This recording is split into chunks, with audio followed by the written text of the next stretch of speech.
Hello, hi. So I was about to go on a live the last Sunday, but there was some technical issue with YouTube, so I couldn't go live. So I decided to record the content that I was about to talk on Sunday and upload it. So this video will be about that. Before getting into that, I want to again talk about my program, the upcoming program, which will start on 20th of April, the coming Sunday. So it will be a 6-month group coaching program for DSA. So this will be a mix of self-study and a lot of mentorship from me. I have a resource called the DSA Notion Guide, where I've compiled problems from Geeks for Geeks and Leetcode top 100 interview questions. I have grouped them by different problem patterns based on the insights I got through my preparation journey. The patterns will have some common patterns from the that's out there in public. Also, some new patterns that I was able to figure out and uh, analyze during my preparation phase. And you'll have all the data structures and algorithms that is involved in each pattern map. And what I've also done is I've created a roadmap which has sequenced it properly, handling all the dependencies, because data structure topics have a lot of dependencies and you have to we can't finish one topic in one stretch, so there will be a lot of interleaving of topics and then revisiting and everything. So I've taken all of that into consideration, and you have a roadmap which is divided into 6 segments, and within each segment there are four 6 segments and 4 modules.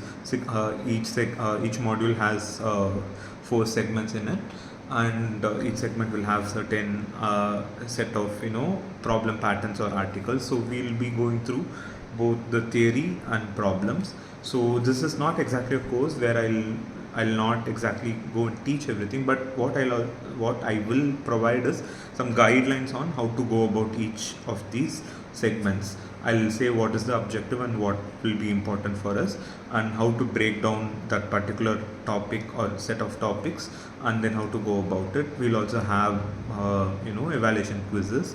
Apart from this, I'll have a tech support group where whether you're studying this theory part or when you're doing your Leetcode practice, if you get stuck, the group will be available. Both the members of the group will also contribute to it, and I'll be there to read through all the messages and give all sort of support. And then you will have 3 group calls every month. So totally 18 calls will be there for the 6 months, where we'll have the group meeting, and then we'll go over what you did on the past 1 or 2 weeks. We'll get that updated, and if you have any questions in the things that you worked on, either from the theory or from the Leetcode, we'll go through all of that. And then if your plan needs any changes, or we figure out something is missing and that's why you are not able to understand something or solve certain problem, we'll identify that, and I'll ask you to go back and rechange the plan to some extent. And then we'll plan for the upcoming week or weeks. So that is how the group calls will go. Apart from that, you will get 4 mock interviews, which will be very useful for you, because lead coding is not same as interviewing, and you could use these 4 mock calls anywhere in the 6 months plus 1 extra buffer month.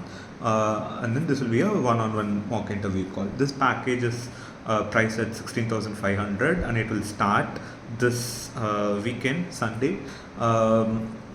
The link I'll post it in the description box, as well as if you go visit my top mate page, it will be there on the top right corner. So that is about the course, and I'll get to the video. So this video is mostly about the top 10 common questions that people ask around DSA. I'll answer all of those things. We'll go to that. Okay. Question number 1. So many people come and tell me this. Easy problems in Leetcode are fairly doable. when I get to the medium problems, I'm not able to go through it. It is difficult. I'm not able to crack. I'm finding it very difficult. I might either get wrong answer or the time limit exceeded. I'm not able to think.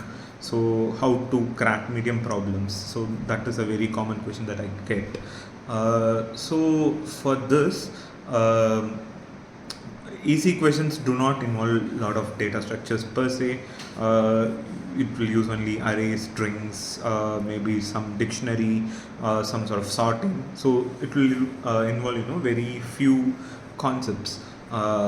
Medium problem, when you start doing it without knowing a lot of data structures, without knowing the base theory of it, or without knowing a lot of patterns in each of the data structures, it will be really hard for anybody to crack the medium problems in one go, because like you don't know what it is. It's like not realistic for you to come up with a solution with something that you don't know, as simple as that. So and you can't exactly learn all of it just by showing up on Leetcode daily or regularly and constantly trying and hitting a lot of problems, because there is a very huge volume of problems and it's not in a very sequenced way. So you constantly try randomly doing, and you don't know the data structures, and just by seeing the solution, not everything will be easily understandable.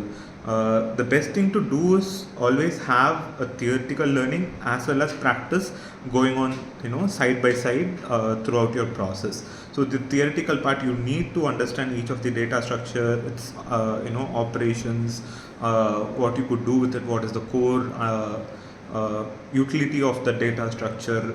You need to start with certain easy problems within that data structure, and then when you do this theory part, it will open up a lot of problems for you in the Leetcode, which are now doable, which are now solvable.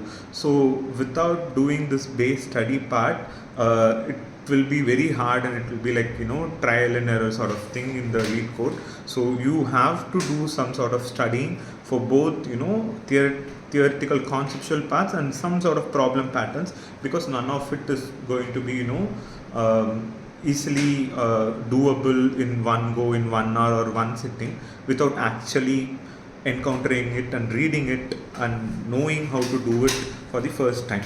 So it will be a very iterative process. You keep learning theory, you keep learning new problems, and then the number of problems that you are able to solve in Leetcode will keep expanding. So that is how you be able to see progress in the medium problems.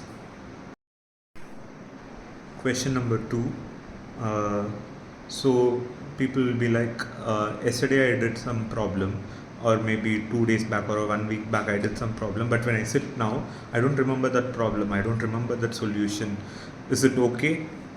Do I have to remember all the problems? I'm not able to remember and recall. Is it necessary for us to remember exactly all the problems and all the solutions? So the shortest answer is no.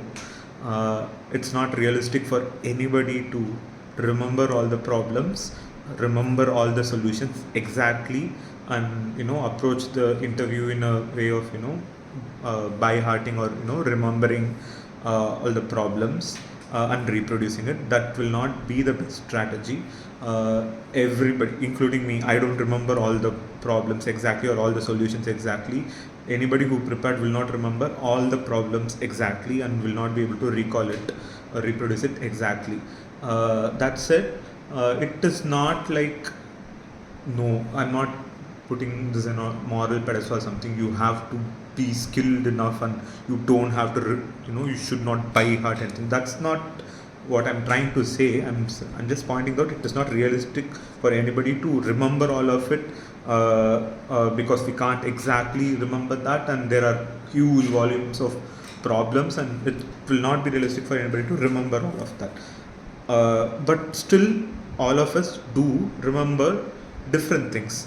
So what we will generally during this process, by learning the theory, or by practicing and crunching problems of similar patterns and different patterns for multiple times, what we generally remember is some glimpses or patterns or keywords in questions, inputs, output formats, and some sense of, okay, these patterns or these questions look like this. It resembles this data structure, this algorithm, or this pattern of question, something like that. Even when it comes to solutions, we'll remember some code snippets somewhere, some logic flows somewhere. We'll sort of remember, okay, how to do BFS. Okay, it'll involve a queue here, something like this. We'll remember snippets of things that will be very useful for us. It is not to say that if you are able to remember and recall something, that's good. Like, some simple problem comes, or some problem that comes, and you remember exactly the problem, you remember the solution exactly, it's good, it's advantageous, you'll go through it. But you don't have to force yourself to remember all of it. When you read the theory, you see code snippets of how it works, you see a lot of problem patterns, you do the problems, you will develop a sense of certain problems and patterns, and you will remember certain snippets of code of how to do and stuff like that. That will be helpful. If you want, you could even remember certain libraries and everything exactly, and refer your notes and everything. But you can liberate yourself from not having the pressure to remember all the problems exactly and all the solutions exactly. You don't need that.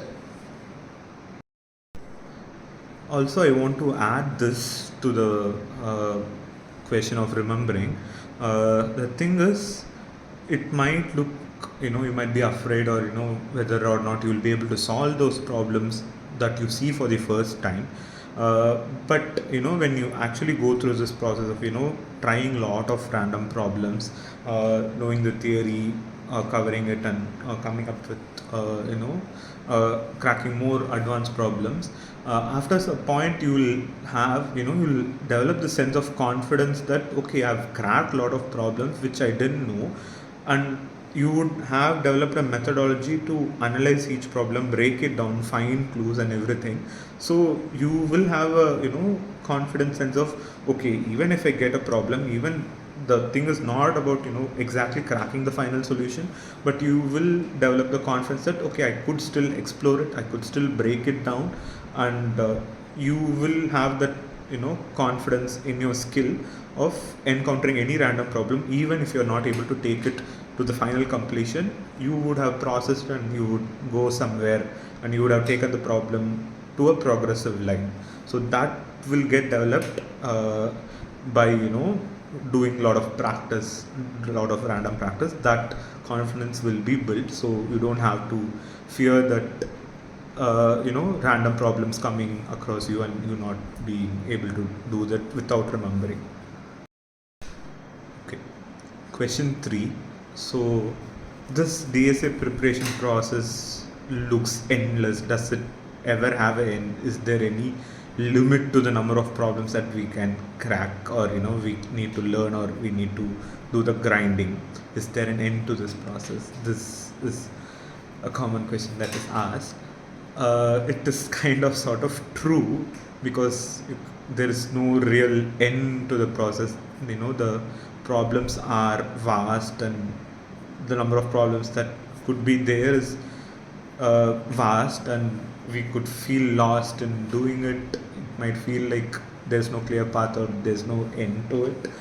And what is also real is, sometimes we do the prep, we do a lot of prep, we would have covered a lot of concepts, we would have practiced a lot of problems, and still there is a chance that you might encounter a question which doesn't look similar to any of what you have done before, or it is from a topic that you are not comfortable. You might be a pro in so and so topics, and suddenly the interviewer is comfortable with a different topic, and you get matched with that interviewer, and the problem that comes, you're not comfortable, you're not able to answer, you have not seen it already.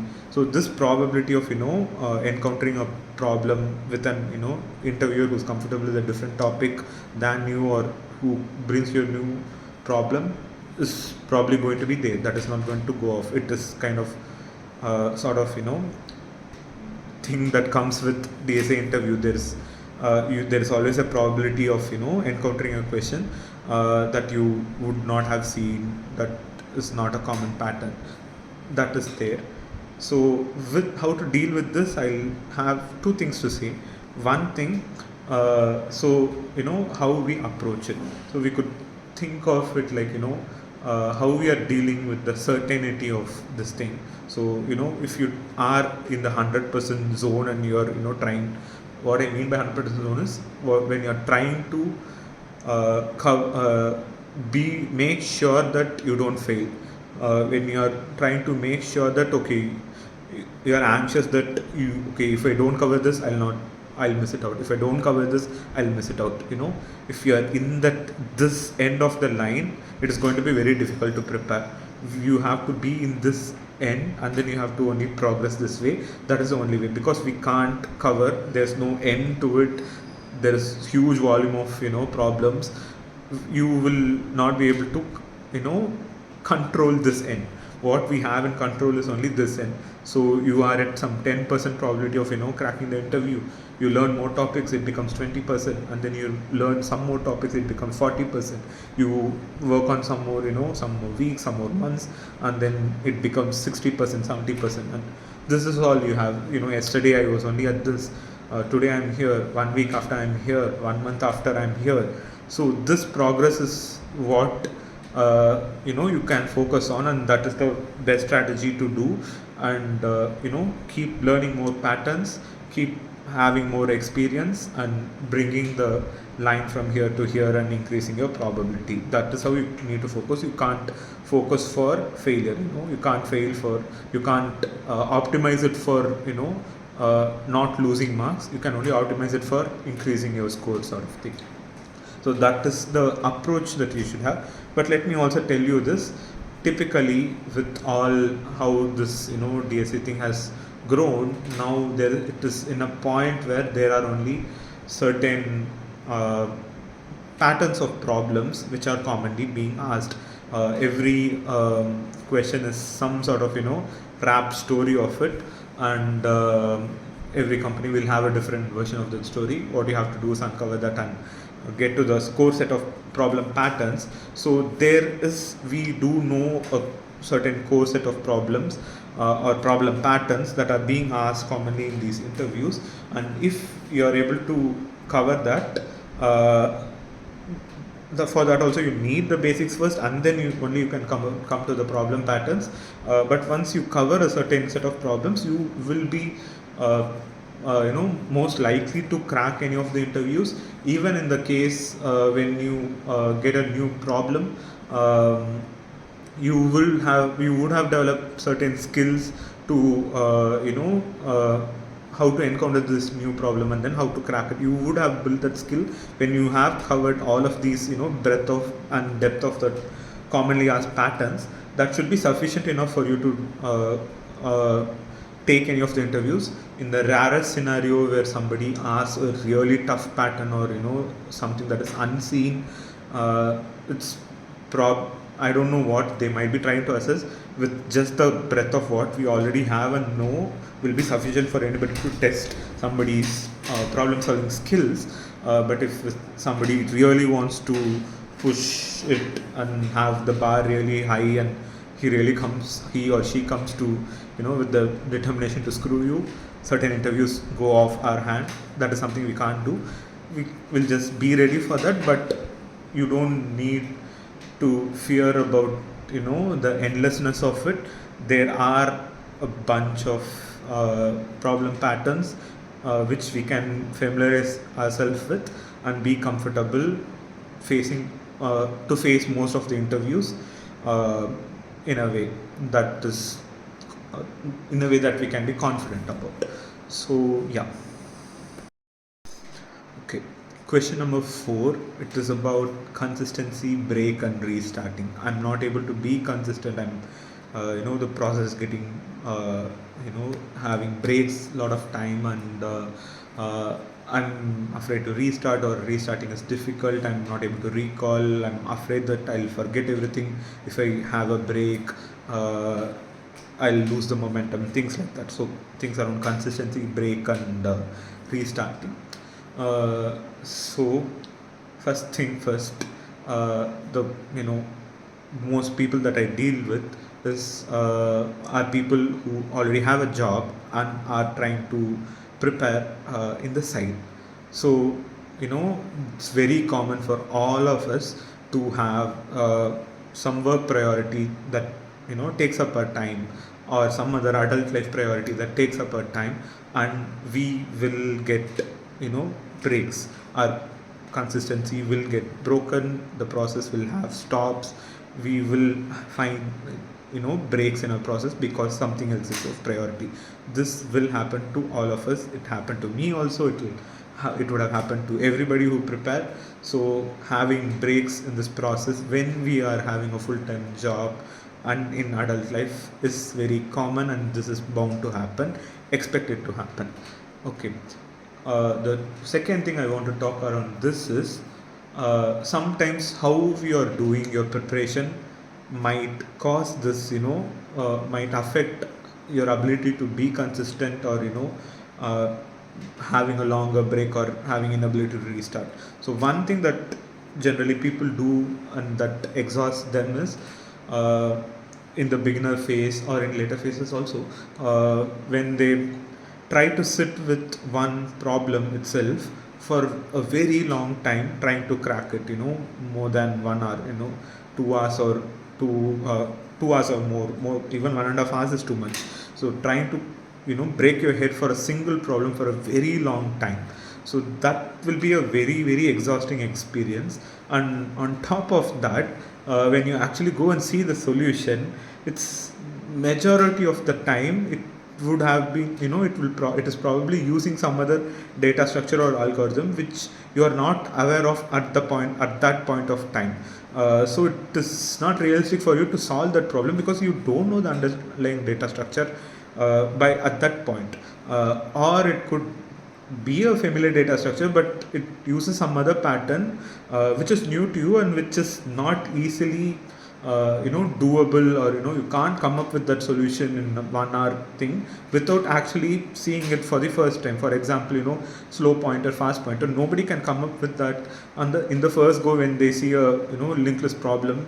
Nobody can come up with that algorithm unless when you know it, it's simpler, you be fast in it, but nobody can come up with that. So a new data structure or a new pattern that you have not seen before is probably the cause that at most of the time you are not able to solve the problem, and it's not worth breaking your head for 2 hours or long stretch of time on a single problem. So always have this 1 hour cutoff where you don't try a problem beyond the 1 hour mark. You break it, you go see the solution, learn it, and then you do the problem later. We can revisit the problem later when you learn the theory. This will help you to be consistent. If one problem goes off, it's okay, it can go, we can come to it later, and we'll keep moving. And when you don't do that, when you do this, even when the break comes, it will be because of a different priority, and the break will not be a resistance sort of break where you had burnt yourself out or exhausted yourself out, and the break needs to be a longer break because that feels too much, and restarting will have a lot of resistance. So if you are exhausting yourself trying out single problem for a very long time, and sometimes certain problems could be because we are not able to our solution did not come, or we are exhausted that day, we are not able to think properly. That might also happen, which is also common. But if you are trying to sit for long hours for a problem, don't do that. Have a break, we can come to that problem later, and this will have a little more smoother consistency and little more shorter breaks in your progress, resulting from the exhaustion that you get from actually working. And the second thing that I want to talk around this is restarting, right? So the common fear in restarting is I will forget everything. It will be very difficult for me to. It will be like I would have to do everything from scratch again. So I have paused my preparation multiple times and restarted. From my experience, I have also had this fear, but it is never like that. So we are never starting from scratch when we are restarting. So when we are studying a new topic, we don't know anything about it. We would spend a lot of time understanding it, but something happens, there is a break, and then we are revisiting the same concept. It is never same as studying it for the first time. It might look very hazy, you may not remember it, you might have to go through the material once to refresh it, but what you're essentially doing is, refreshing or recalling or revisiting, which is never same as studying it for the first time, because there will be some aspect of it, some abstract aspect of it, which you would still remember, and refreshing will not take the same effort as studying something for the first time. So even though it might look hazy, it might look like everything will be from scratch, restarting is never from scratch, because you're recalling, you're not studying it for the first time. Okay, fifth question. Is DSA actually important for our career? Um, for whom, or for which roles is it actually important? Okay. So DSA is still important for software developers. Um, it, if you take all the big tier companies, they are definitely asking DSA, and it is going to stay here for a while. AI is booming, and will these rounds change? Will the assessment change? All of those things are still speculations, and at least for the time being, for now, I don't see DSA round uh, uh, being not there. So currently, DSA round is being asked, is being used to evaluate in all of the top tier companies. Um, if not top tier, if we come to the middle tier sort of companies, then it takes into two branches, is what I understand. One is generic roles, all your definition of full stack developer, and if the roles definition is very generic, definitely you could expect DSA to be there. But if it becomes tech stack specific, they are looking for a specific developer who is probably, let's say, an Android developer, or somebody in embedded systems, or somebody as a Java Spring Boot developer, or a MERN stack developer, a specific tech stack based developer. So if the role becomes tech stack specific, then the probability of DA being there is kind of hazy. It's not very clear. Some companies and some interviews include DSAs, some of them do not, and the complexity, or difficulty level of these questions are also not very clear. I'm not very sure if it is in general not very clear, or if it is not clear for me based on the information that I've received from talking to different people. But for now, DSA rounds are not very consistent in the tech stack specific roles. Tech stack specific roles will definitely test your expertise in the tech stack, either based on the portfolio that you have built, or they might ask you to develop some or build some aspect of it, or build a flow of it using the tech stack, or or definitely you will have rounds where they question things specific to your tech stacks, React based questions, or Android based questions, and Java based questions, and things like that. So tech stack based question will be the core, but some companies may or may not use DSA. In the tech stack specific thing, it is a not a very clear area, but all the generic roles and all the big tech companies are still using DSA for your assessment, and it is still relevant. Okay, question number 6. Why do companies use DSA as the assessment criteria? Why is this has been chosen as the assessment criteria in the big tech companies?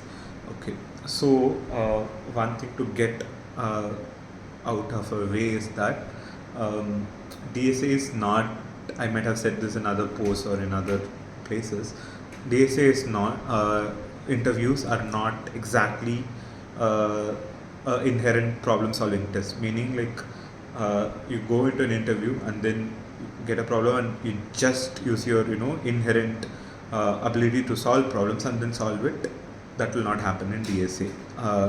Probably that is how this interview started years back, where they came up with random logical problems and programming problems for people to try and showcase their problem solving skills, but it has snowballed over time with a lot of problems, accumulation, lot of data structures getting into it, books being made, and then now snowballed to a lot of websites like Leetcode, HackerRank, and everything, and now it has become a very big thing, and there are lot of problems and lot of patterns, and it's no longer inherent problem solving skill test, because you need to know certain concepts, DSA concepts. You need to know you should have encountered certain patterns before, and it is very unrealistic for anybody to come be able to solve these problems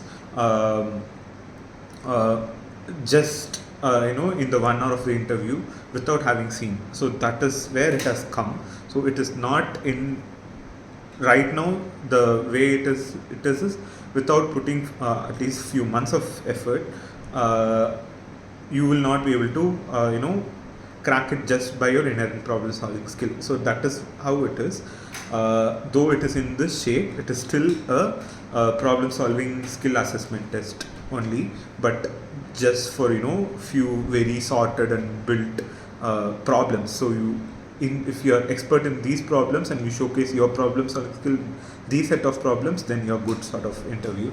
But why it is being used is it is very tech stack independent. So in order for anybody to crack DSA problem solving interviews, you could come from any background. You don't need to know any tech stack. You just need one language, awareness of all these data structures, have some experience, and you could just showcase your problem solving skills. So for somebody who was in, let's say, embedded background, for him to move to an e-commerce company, or a company like Google, which does diverse of things,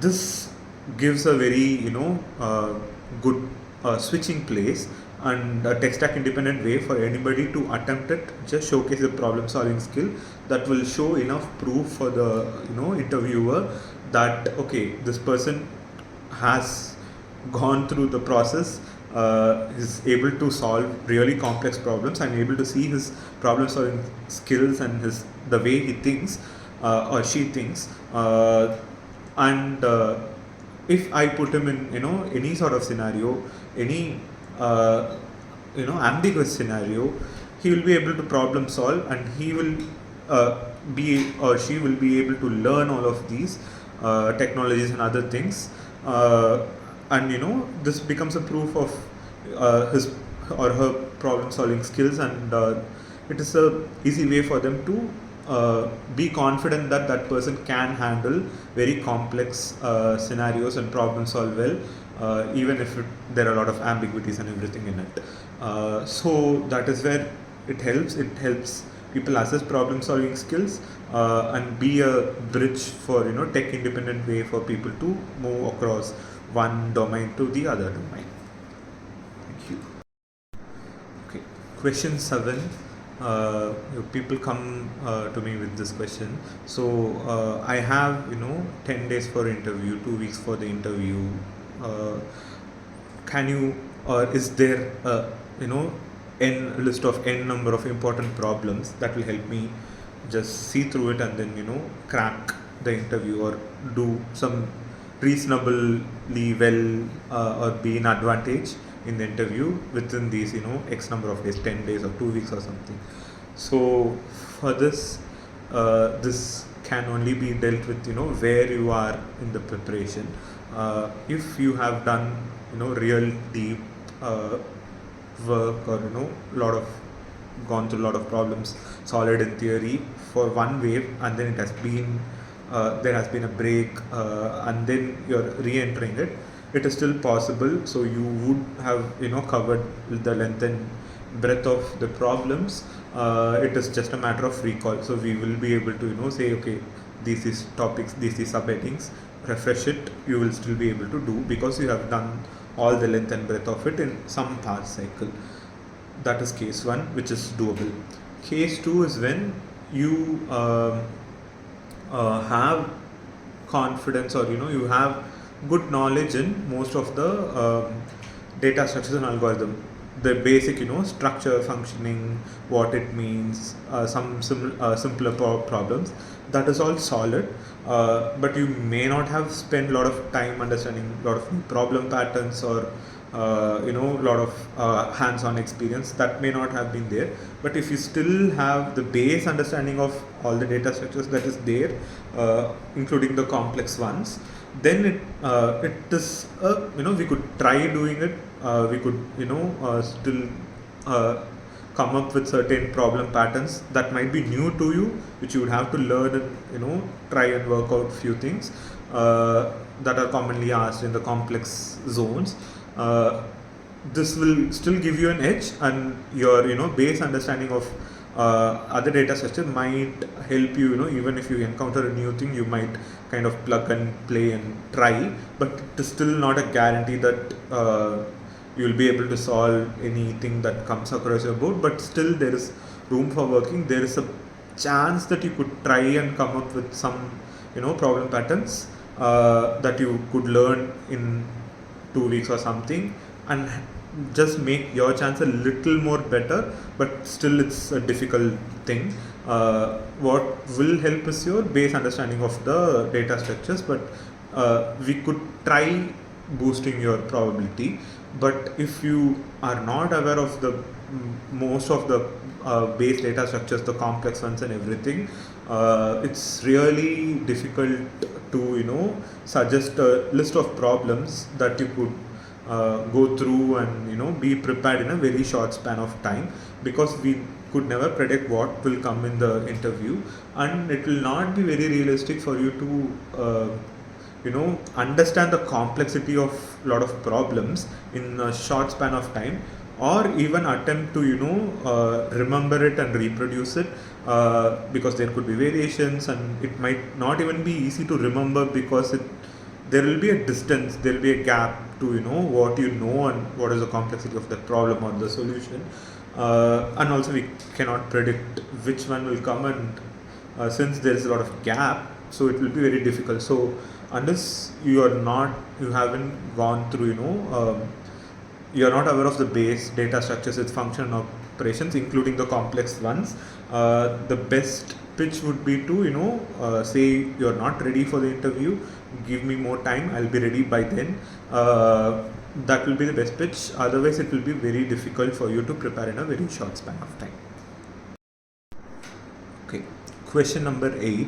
How to understand recursion, or recursion is difficult, or all the other algorithm concepts like backtracking, divide and conquer, DP. There's some sort of difficulty in it, most of which will generally connect back to understanding recursion. So how to deal with recursion? I'll try to give some guidelines. Try with these things. So first thing, for you to understand recursion, you have to first understand function called stack. Not for recursive function, for general function itself, understand this concept of function called stack, where if you have multiple functions, one calling the other, f1 calling f2, or calling f3 calling f4, etc. Understand what happens in the function called stack, how things go, how the variables are there, and everything. It gets stacked. So understand that for multiple functions, and then try to understand the same concept for a recursive function. Both of these things are very similar in the sense that first one, it was different functions. In recursion, it is the same function. The code is the only thing that is getting shared, but the recursion call stack, when the same function gets called, it will be treated like a new function. The variables getting updated, it being stored in the stack, and how it is being retrieved. It's all very similar to a normal function call stack. So understand function call stack, and then take a recursion and see how this applies there. And the very important part, in understanding recursion, or being very strong in recursion, is to be comfortable with doing pen and paper walkthrough for recursion. You need to be able to do from start to end the whole flow of recursion. Doing pen and paper, the first call, certain things getting variables getting changed, and then next call happening. So if some call gets returned, where does it return back, which call, which line, and then from there where the flow goes and everything, from starting till you get the output, you should be able to do it in a pen and paper way, because that you might make certain assumptions on how recursion works, but that may not be true.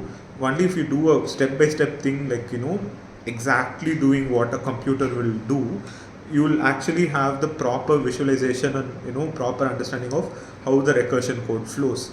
So this could be done for basic problems also, and also when you encounter the basic problems, advanced concepts, but basic problems of those concepts like backtracking or divide and conquer, for example merge sort. You need to do at least once the full flow of what is happening, take the code, do pen and paper walkthrough from line by line, from the start till the end. And only these things, it might take a lot of time, it might feel like it's slowing you down and everything, but doing this at the early stage and getting solid visualization and solid understanding of how recursion works, and being able to do the pen and paper walkthrough will help you understand one, and also be comfortable in debugging recursion. This walkthrough will be able to build the right visual image, and in case some error is happening, you will be able to properly debug recursion as well. So try this out.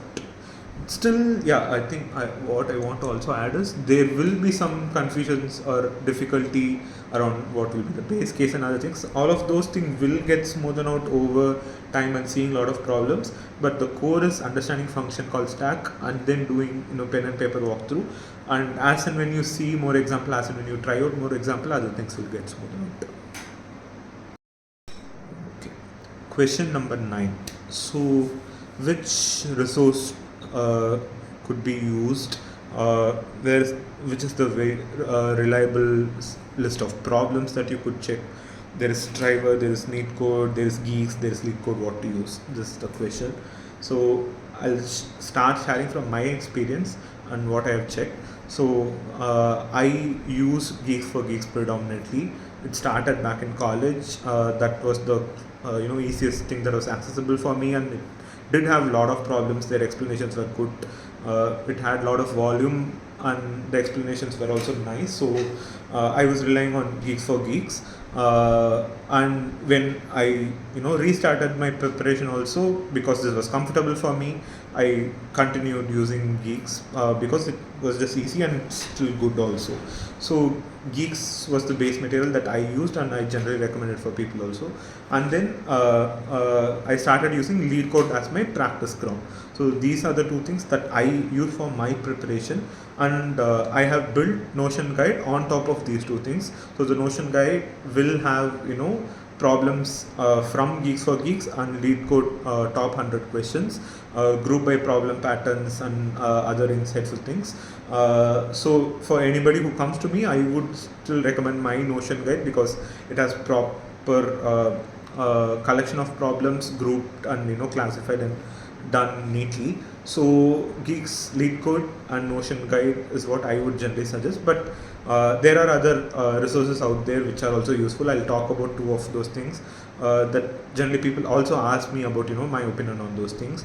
So one is driver and other is neetcode. So both of these are good resources. So like I would I do not know in depth of these resources, like how I would have explored Geeks and Leetcode, but I've skimmed through it, I've seen it a little, so I'll share from that point of view. The Striver is good. It will have topics, base topics, and then some problems, and then you could pick some problems randomly also. It covers many of the major topics. It's decent enough, and they have a serialized thing of how to go about it, which is also decent enough. It is good enough to use. Neetcode, one more advantage in Neetcode is they have a good map-like thing of dependencies and everything. When you get into each of it, there will be a prerequisite thing of what you need to see before you come here. That is all really good. And I think Neetcode, the advantages, there are a lot of illustration videos probably in YouTube, I guess, that is available, walkthrough videos and illustration videos, which will be really helpful when you're trying to understand it.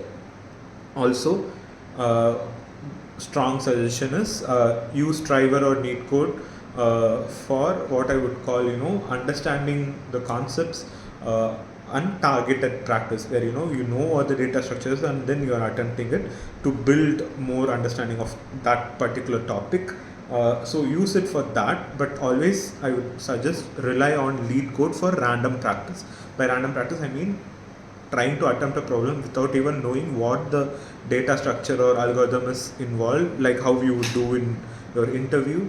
And it has a lot of volume of problems, and the community is good, the discussions are good, and the tagging and everything is good. So Leetcode is really good for practicing random problems. So use that as your practice ground.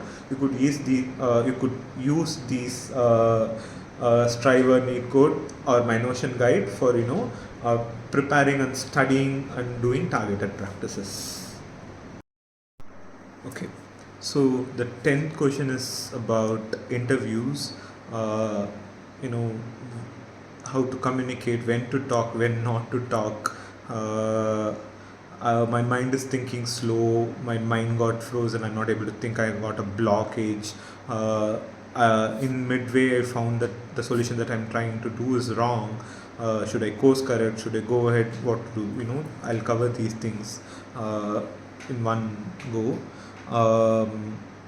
Okay, so yes, people do come in both sides of the spectrum, in the sense some people get anxious, or not even anxious, some people just want to keep communicating to the interviewer, and they'll be talking throughout the process, sometimes fastly, sometimes pace in a good pace.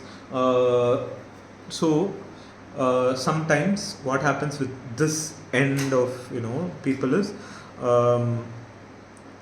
it is good to keep speaking and communicating. It's not exactly a bad thing. People call it thinking out loud, right? So you could do that. There's nothing wrong in sharing whatever is there in your mind at the point. Also, don't try to do it from a place of you need to get across everything. So sometimes what happens with that is, people don't take pause to think about the logic at times, because they are more focused on communicating and getting things across sometimes, or they might be afraid to ask for time to think. So what will be missed when you're constantly talking alone is the time that you might need at some points to do a pen and paper write up a sketch, or see some patterns in the input output, something of the sort that you might need to do, that might help that problem and that stage, that may get missed. So you could take time, and you don't have to be afraid to ask, like, no, I need some time to collect my thoughts, I'll collect that, and then I'll speak again. That is very valid to do in an interview. So you don't have to be anxious that you have to keep communicating and talking all the time. When you find a particular place where you need to think something, work out something, collect your thoughts, you could ask for it, and then you could do that. So the other end of spectrum is when people zone out, or don't talk at all, or are in their own thinking process, and the interviewer does not know where they are. So for these people, it is again valid for them, because in the sense, the mind will diverge in different directions to find the solution. That is how it is, and they may not have arrived at a very agreeable solution for themselves, and it is still working out in their mind or in the paper, which is a good thing to do, which is how things get processed in the mind. But you should know the a timeline where you would communicate, because if there's a long gap, this is not like Leetcode, right? There is an interviewer there who is trying to assess your assess your problem solving skill, and after a point there needs to be a communication, at least in the lines of, okay, I'm thinking through these lines, this is where I'm still not sure about these parts. If you communicate that, the interviewer will generally respond. They might guide you into a different direction, or they may just be okay, he's doing it in the right direction, and take your own time and finish the rest of the problem and things like that. So they will, if they could intervene, and if they need to provide some hint or course correct you from not going to the wrong direction, there needs to be some checkpoint where you communicate your current thought process. So by that I don't mean that you have to give the right answer or a complete answer. Even release yourself from the pressure of having to give the best answer and the complete correct answer throughout the interview itself. I know that some interviews or some interviewers could be very specific, and they might expect perfect solution at the end of interview. That could exist. That could be a problem. That could be an interview where we don't make the cut, which is fine, but that is still a small chunk of the big volume of interviewers and interviews that are available. And most of the other chunk will look for your problem solving skill, will look for how your mind is thinking, right? Even if you don't arrive at the final solution perfectly, all the communication or all steps that you have made, how you thought, what are the different options you thought, how you encountered how you deviated from, how you rejected certain paths, because that is the logical sense, and all of these things that you communicate will also add to the review that they write. So it will not be just about the final solution that you crack. It will there will be a record of all the things that you communicated and how well you approached it, your thinking process and everything. So timely communication will add value to your interview, not just the final problem. So but yeah, I get it, this trying to find this line of when to stop communicating or when to start communicating will be very difficult to assess. This will probably get better when you do certain certain number of mock interviews. You could do it with your friends or people who are available to mock interviews. You could use this to find your line and get better just before the interviews. Okay, I'll address the slow part. Sometimes it takes a lot of time for you to come up with the solution, or your mind is thinking slow and you are afraid about the time pressure. So I am also of the opinion that sometimes time pressure is not good. If you give people more time, they might be even more better in problem solving. Let's keep that aside. But yeah, it's okay to think slow.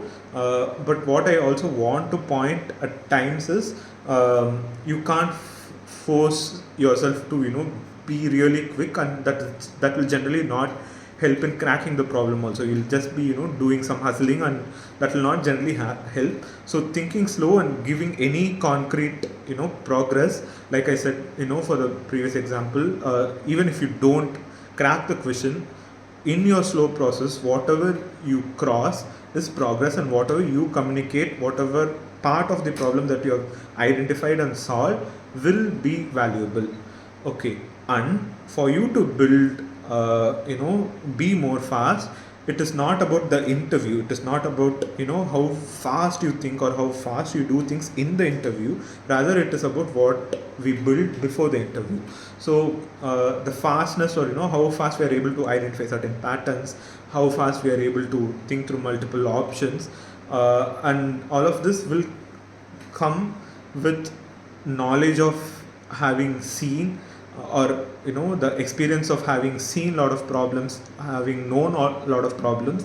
All of those things will help you quickly identify certain things, or quickly get back to your own strategies of how all you dealt with different problems and different patterns, all those your own unique way of dealing the problem that you would have built over time with your experience with the volume of problems that you have done will speed up. Okay, that will help speed, not the hustle that you do in an interview at that point. Okay, the next thing is blockage. So when you it happens to me also. Sometimes you will not be able to think through, the solution will not come. Sometimes your mind just draws blank and you're not able to think. So what to do at this point? So the main idea here is to somehow bring your focus back to the problem that you're trying to solve. Don't go back to don't go to the okay okay, I'm not able to think what will happen at the end of interview, what if this doesn't go back. Don't go to all of these things. Develop your own techniques of how to bring your focus back to the problem. How I might do is this is trying to I'll generally take the pen or pencil that I have and start writing something on the note, something relevant to the problem, some phrase, some word, or some figure that I'll draw, and something in that will move my attention back to the problem. And it will not be a proper statement, I'm not solving the problem there, but I'm just writing something relevant to the problem that will bring my attention back to the problem. So you could do something like this to move you from the blockage, focus on the problem, and give you some sort of mobilization. It need not just be the writing or something. You could go back, read the problem, you could see the input output, you could write certain combinations of input and output, and somewhere bring your attention back to the problem, and then use that to mobilize back from the blank or the blockage, or getting back to the problem from a different course sort of thing. So the last thing that I want to add is about course correction, right? So we may not always start with the right solution. Sometimes we may end up a little bit more deep on the wrong solution also. So what do? Do you continue and finish the wrong solution? That even sounds not correct. You can't finish a wrong solution sort of thing. But yeah, you get it right. When we do that. So do you go into that, or when you're identifying a problem, something is off, what do? So it is always okay to stop and course correct. It there's not much incentive in once something is off, once there's something specifically wrong, there's no value in going into the wrong solution just because you started. It is always good to course correct. You may not even know what exactly is wrong, but when you find some hint about it, first you can ask for time to think. So get the time and see what feels off, what is going wrong, and then if you actually identify a solution or identify what is wrong and why it is wrong logically, you can explain that. You can explain, okay, I think this is off, this will not lead to this is going wrong, something like that.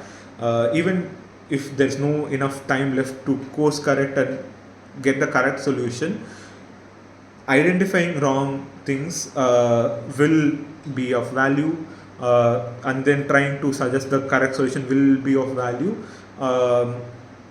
than going down the wrong route even after you have identified what it is. And it's always good to identify, if you make some mistakes also. Let's say, simplest example is if you make a less than as greater than, less than equal to as just less than, or to an or, checking the code and you proactively seeing that error and correcting will always be an added advantage of you being able to think through it logically and correct it without bugs, getting the corner cases. And even if you go into some solution deeper, course correcting and explaining why you're course correcting logically will always be a value add. Yes, that is all I had for the collection of questions that commonly comes to me. So again, one more reminder about my course that starts on 20th of April. I'll add the link in the description. Otherwise also you could visit my TopMate site and it will be on the top right corner. Hope this video was useful. The program will also be useful for you. I invite you all to join. Right.